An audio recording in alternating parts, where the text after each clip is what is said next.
Okay, so we're going to use the exact same example. We've got the 4 red balls and the 1 green ball in our bag, but you'll notice the difference this time is that we're going to do without replacement. So the only change we've made so far is the without replacement idea. This means that we're going to take a ball out of the bag, have a look at it, and then leave it out. We're not going to put it back in again. Okay.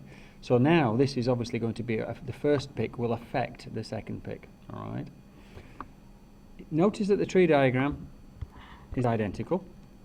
There's only 4 possible outcomes. It's either red red, red green, green red, or green green.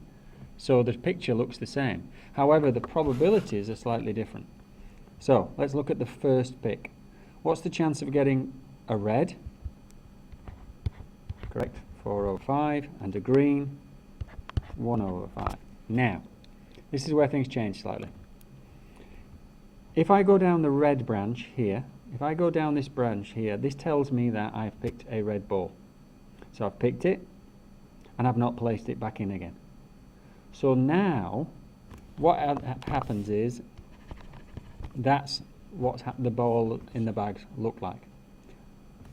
One of those balls is now outside. So, what's the chance of picking a red now? Well, there's only 3 of them. Alright, so the chance is 3, but there's only 4 altogether. So notice what's happened there, that it's gone to 3/4, because there's only 4. What's the chance of getting the green one? Well, there's 1/4, because there's only 1 green one in there. Okay. Alright, now let's look at the next branch. Let me just put them back in again. Now, this time, what we're saying is, if my first pick is green, I've got 1 chance out of 5 to get the green one. Alright, now watch what happens. The green one comes out and is placed on the outside. So now, when I go down this green branch here, this is telling me that I have picked a green. So, what is the chance of picking a red? Well, it's obviously 100%. It's obviously 4 chances out of 4.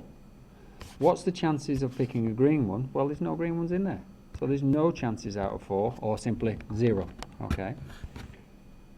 You'll notice here then that this could be replaced with the value 1. In other words, it's a certainty. There's no other thing you can get other than a red.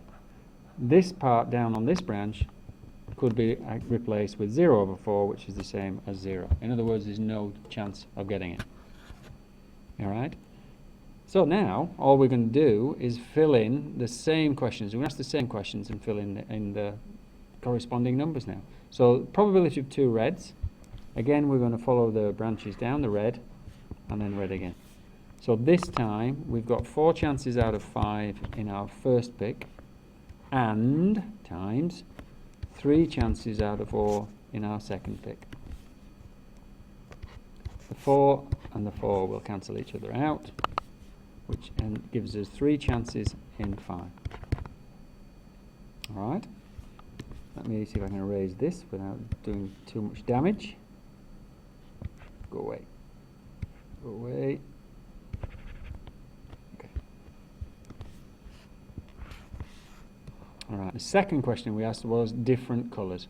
Now, you'll notice that it's exactly the same as it was before, alright, and just that numbers will change, okay. Oops, sorry, I haven't erased enough from there. Let's just take this out and have a fresh start. If it will. Okay.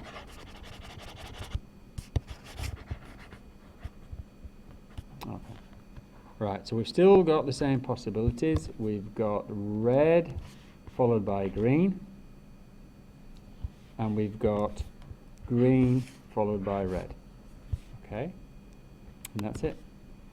Probability of red and green, well, the probability of red is 4/5, and that's timesing. The green is 1 chance in 4.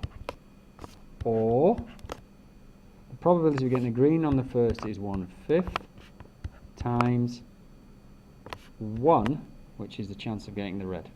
Okay. Again, we can cut the 4s.